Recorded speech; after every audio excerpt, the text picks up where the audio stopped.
est instructeur de Jeet Kune Do, de Kali et de Silat à l'école de self-défense et d'arts martiaux de Clisson. Dans cette interview, il nous parle de son chemin dans le monde des arts martiaux, de ses professeurs et de son envie de transmettre. Nous avons évoqué ensuite les particularités de ces différentes disciplines et du lien qu'il fait entre la self-défense et le développement personnel. Avant d'écouter Thierry, sachez que vous retrouvez toutes les références dans l'article sur notre blog. Si vous avez des questions, posez-les dans les commentaires et si ce format vous plaît, je vous invite à partager autour de vous cette interview, cela nous encourage à en faire d'autres. Sur ce, je vous laisse avec mon interview de Thierry Mellerin. Thierry, est-ce que tu peux te présenter rapidement ? Bonjour, merci de me questionner. Je suis professeur d'arts martiaux, j'étudie les arts martiaux depuis 1991. J'ai eu un parcours assez hétéroclite, commençant par le karaté, ensuite le Jeet Kune Do, le Kali, la boxe française, le Krav Maga, le Penchak Silat, le Jiu-Jitsu, l'Aïkido, pour finalement revenir au Jeet Kune Do, au Kali et au Silat et au Shoot Wrestling. Donc cet ensemble qui me vient de la même source qu'est l'Innocento Academy à Los Angeles. Okay. Donc un ensemble assez riche et complet et pour autant très cohérent parce que ça vient de la même source, donc il y a un vrai choix de complémentarité entre les disciplines. Donc voilà, j'enseigne à Clisson dans ma petite école qui s'appelle l'ESDAM, l'école self-défense et arts martiaux. Voilà. Au sein de l'ESDAM, on a à peu près entre 100 et 110 licenciés. C'est une école qui se porte bien. Ouais. On s'adresse aux enfants, aux ados, aux adultes et on a également un groupe féminin de self-défense. Ok, donc c'est assez large. Pour faire court, j'étudie le Jeet Kune Do, le Kali, Silat et le Shoot Wrestling sous Flavio Ruiz Renouf en Europe et qui représente mon grand professeur qui est Ron Baliki, basé lui à Los Angeles, que je vois 2-3 fois par an. Donc voilà, mon autre professeur est Stéphane Pour, là spécialisé sur la boxe philippine, avec son système PFA. Voilà. Ok, très bien. Bah écoute, ça a été très complet. Tu as dit que ça fait assez longtemps que tu as commencé les arts martiaux, 1980 et quelques. 91. Est-ce que tu te souviens de ta première rencontre avec les arts martiaux ? Qu'est-ce qui t'a amené aux arts martiaux ? C'est par mon entourage. J'avais un cousin et un ami proche qui s'y étaient mis. Et en les voyant pratiquer, ça m'a donné extrêmement envie. Donc j'ai cherché ce qui existait. Je suis tombé dans des clichés comme beaucoup. Donc j'ai commencé par ce qui était très abordable, très connu, qui était le karaté. J'en ai fait quelques années. Et ensuite, on va dire lassé un petit peu par les règles et les interdits qu'oriente la compétition. Des systèmes un peu plus ouverts comme le Jeet Kune Do, le Kali, le Silat m'ont ensuite beaucoup plus attiré. Ok, ça s'est fait plus ou moins naturellement, ta transition vers les sports un peu self-défense, quoi. Ouais, en fait, ça s'est imposé comme une nécessité pour moi. Fallait qu'il y ait du sens, et ce sens ne passait pas par la compétition nourrie de règles, trop de règles et d'interdits, mais plutôt par une forme de liberté et d'efficience. Ouais, ok. Et alors, ton lien pour devenir instructeur, en fait, qu'est-ce qui t'a donné envie d'enseigner une fois que tu pratiquais ? Ça faisait quand même déjà environ 20 ans que je pratiquais. J'y consacrais beaucoup de temps chaque semaine. Donc il y avait déjà une envie de monter en puissance personnelle et de partage avec les autres. Donc ça c'est une chose. Et puis en parallèle, depuis environ 2002, j'enseigne le design digital. Et en fait l'enseignement à travers le design est complètement naturel chez moi. J'ai la fibre pédagogique, ça se choisit pas. Okay. J'ai la fibre pédagogique, j'aime transmettre, j'aime faire passer des messages, trouver des moyens pour faire comprendre les choses. Et donc naturellement, au fil des années, l'intérêt pour la transmission s'est transposé aussi dans les arts martiaux. Ouais, c'était logique. C'était logique. Ok. T'as parlé un petit peu de tes professeurs. Est-ce que en dehors de ces personnes-là, t'as des personnes que tu peux considérer un peu comme des mentors ou que tu admires dans tes disciplines ? Là, je vais être complètement cliché. Donc, comme je le disais, en fait, mon grand professeur est Ron Maliki, basé à Los Angeles, et lui découle directement de l'Innocento Academy. Donc je vais être complètement cliché, mais en parlant de Danilo Santo, qui était encore en vie, qui a 83 ans, je crois, Ok. et qui est le partenaire de Bruce Lee, et à la mort de Bruce Lee, a créé sa propre académie, et pour moi, c'est un véritable exemple, et en termes d'ouverture d'esprit, et en termes de longévité martiale, et de transmission, d'humilité. Enfin, pour moi, c'est vraiment un très très bel exemple. Au niveau des valeurs, ça te correspond, quoi. Ouais, complètement, ouais, que ce soit technique, ouverture d'esprit, même comportement humain, etc. Et Ron Baliki ensuite, avec qui j'étais à nouveau ce week-end à Istanbul, pour moi est également une magnifique personne. Ok. Flavio Ruiz Van Mouf, qui est mon autre professeur aussi basé à Bruxelles, pour moi c'est pareil, un très très bel exemple. Et Stéphane Pour, lui en France, pareil, connaît un grand succès aujourd'hui, pas seulement par son approche martiale, mais aussi par son exemplarité humaine. J'ai l'impression que tu voyages beaucoup avec la self-défense. Est-ce que tu penses que c'est une obligation pour progresser? Enfin, dans ce que tu dis, j'ai l'impression que t'as voyagé beaucoup, mais est-ce que c'était pour devenir instructeur que tu as dû voyager ou est-ce que c'était vraiment pour faire perfectionner l'art? J'ai pas tout le temps beaucoup voyagé. Mhm. C'est relativement récent. Je voyage de plus en plus, mais c'est relativement récent. J'adore voyager de plus en plus. C'est vraiment une nécessité à un moment pour entre guillemets, attraper mon grand professeur Ron Maliki lorsqu'il vient en Europe. Ok, C'est-à-dire qu'à chaque fois qu'il est en Europe, c'est l'occasion de progresser encore, d'avancer sur les différents cursus, les différents programmes. C'est aussi l'occasion, à travers lui, d'être testé, évalué, certifié. Et en plus, après, bah, c'est le plaisir de voyager, effectivement, de faire des rencontres, d'étoffer le réseau au niveau international, etc., entre Istanbul, Barcelone, Newcastle et d'autres places. ok, Mais à la base, la nécessité de voyager, pour moi, maintenant, c'est vraiment de progresser ok, auprès de mon grand professeur. d'accord. Du coup, enfin, on n'a pas trop évoqué ce qu'était ta discipline, on en a parlé un peu avant, mais est-ce que tu peux nous présenter ta discipline pour les gens qui connaissent pas du tout? Donc moi, j'enseigne le Jet Kundo, qui est le système qu'avait créé Bruce Lee dans les années 60-70.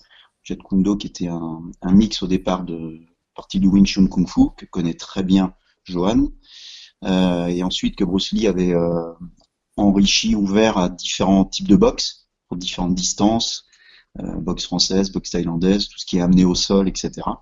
Donc voilà, ça c'était le Jet Kundo. Également le Silat, système indonésien, système tribal, donc absolument pas orienté compétition. C'est vraiment un système de défense qui ne fait pas de bruit, mais qui est vraiment très, très destructeur, qui joue sur la déstructuration, la géométrie. Ok, Et enfin le Kali. ok, Donc ce qui va nous concerner pour ce stage chez Johan. Donc le Kali, qui est un système pareil, un système tribal très très ancien qui existait avant l'invasion espagnole. Donc le Kali se pratique d'abord avec les armes. Ça, c'est dû directement à la configuration de l'archipel des Philippines. C'est à peu près 7000 îles. Donc tous les habitants habitent relativement proches de la côte, de la plage, ou proche de la jungle. Donc depuis très longtemps, ils ont la nécessité d'avoir toujours des lames sur eux, soit pour se frayer un chemin dans la jungle, soit pour éviter des poissons, couper des filets, etc., des filets ok, de pêche, etc. Donc il y a vraiment cette nécessité d'être toujours équipé d'une ou de plusieurs lames de différentes longueurs. ok, Et ensuite, la transposition martiale bah, se fait depuis les lames, ensuite avec des systèmes de frappe, des bâtons, etc. ok, d'accord. Alors, bah, enfin, il y avait un petit peu, dans la prochaine question, tu y as déjà plus ou moins répondu. Et qu'est-ce qui, selon toi, différencie ces disciplines des autres disciplines de self-défense? Alors, au risque d'être contredit, parce que je connais pas tous les systèmes loin de là, mais Mhm. à ma connaissance, ce qui est particulier dans le Kali Eskrima, c'est que l'usage des armes se fait en tout premier. D'accord, On part des armes. ok, Et ensuite, ce que l'on va faire à main nue, à travers la boxe philippine ou Panantukan, Panuntukan, on peut lui donner plein de noms. Le travail à main nue est vraiment une déclinaison sous forme de boxe tribale, sans règle, est vraiment une déclinaison du travail des armes. que ce D'accord. soit des armes contendantes ou des armes non contendantes, Ok. coupantes ou frappantes, quoi. Donc voilà, le point de départ, c'est vraiment les armes. Après, en plus, ce qui est assez intéressant, c'est qu'on travaille très souvent avec deux armes simultanées. Ok. Donc on peut travailler avec un seul bâton, mais aussi deux bâtons. Ce qui fait qu'en termes de richesse, de biomotricité, etc., c'est très très riche. On peut travailler avec des armes de différentes longueurs, une qui frappe, une qui coupe, Ok. deux qui coupent, deux qui frappent, etc. Donc il y a un panel très très riche et tout ça décliné à main nue est absolument Ouais. très très. Ça a l'air assez important ce que tu peux faire avec cette discipline, quoi. Ouais, ouais, à mes yeux, c'est vraiment une des disciplines les plus complètes parce qu'il y a vraiment différentes distances, il y a différents ce qu'on appelle des secteurs de travail, Ouais. à distance, en contact, il y a le travail de lutte, il y a le travail du sol, il y a vraiment beaucoup, beaucoup de choses, ouais. Ok.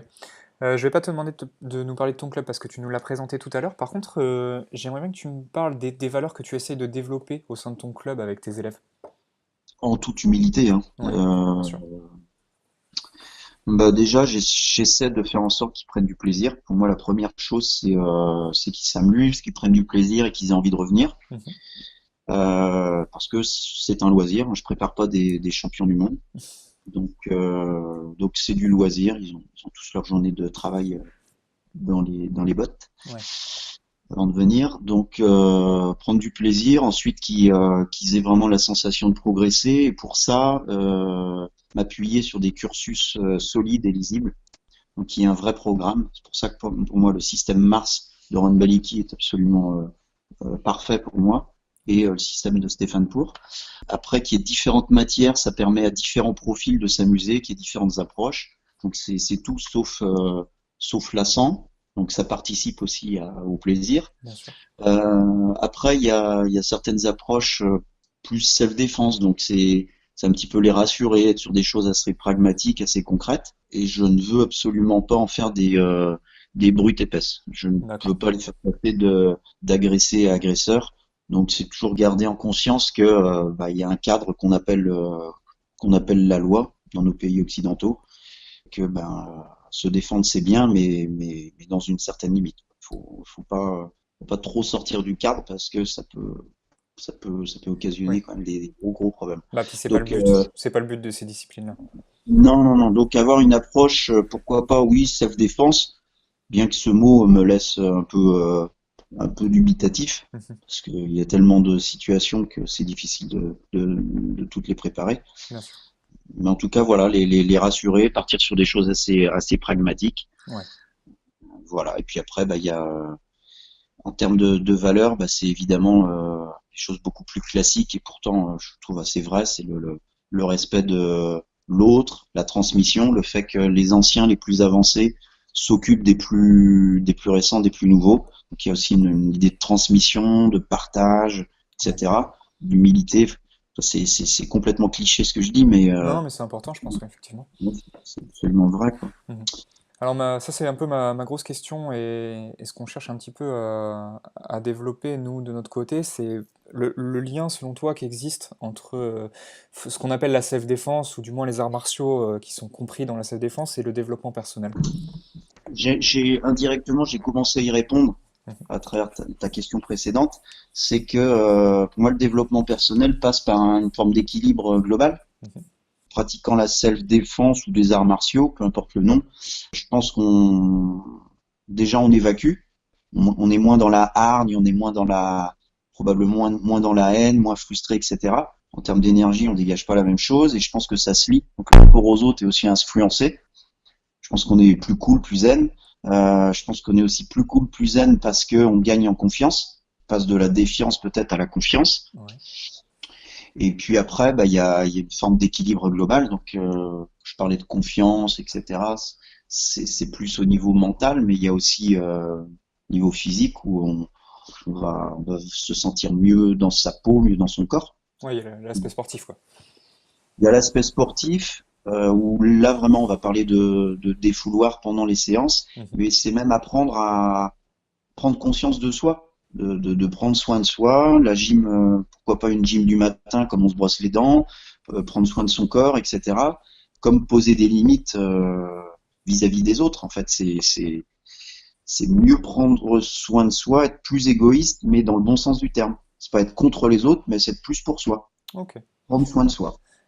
Alors ma dernière question, c'est un argument que tu donnerais à une personne qui hésite à partir dans la self-défense. Pour les personnes un petit peu comme moi, tu vois, qui suivent un peu, c'est ce que je te disais au début, que je regarde, mais je passe pas le pas. Bah, viens essayer. C'est un C'est bon tout. argument, tout à Viens fait. essayer et tu verras. Après, il n'y a pas de. Je pense qu'il y a il y a aucune règle, il y a aucune motivation valable pour toutes. Mhm. Donc, je pense que le mieux, c'est de venir essayer, de sentir l'instructeur, de sentir le groupe, de sentir la salle, de sentir le rythme. Ouais, Si je te propose un cours le vendredi soir, tu vas me rigoler au nez. Tu vas me dire, bah non, c'est apéro le vendredi soir. Quoi, ça va être aussi ça. ouais, bien Donc, sûr. tu viens essayer, vois si ça te plaît ou pas. Si on fait que des armes, t'aimes pas les armes, bah non, viens pas. Si on Mhm. fait que du sol, t'aimes pas le sol, bah non, viens pas. Donc, viens essayer et vois si ça te plaît, et puis c'est tout. Et je me fais ma propre idée. Ouais, c'est ça. Parce qu'il y a autant de systèmes que de profils de personnes, donc il y en a pour tout le monde. Ok, Donc, moi, je suis persuadé que ce que je propose moi ne peut pas convenir à tout le monde. ok, Donc, mais par contre, il y a d'autres systèmes qui conviendront aux autres. ouais, Donc voilà. je comprends. Est-ce qu'il y a quelque chose que j'ai pas abordé dont tu voudrais parler? Non. Je te remercie en tout cas de m'avoir questionné. Bah, je t'en prie, c'était très intéressant. Très bien. Ça, c'est- Merci ça encore marche. et à bientôt. Si vous voulez en savoir plus sur les cours que donne Thierry, je vous invite à cliquer sur les liens dans la description. C'était Clément et je vous dis à très bientôt pour un nouveau podcast sur les arts martiaux sur notre site selfdefensenante.com.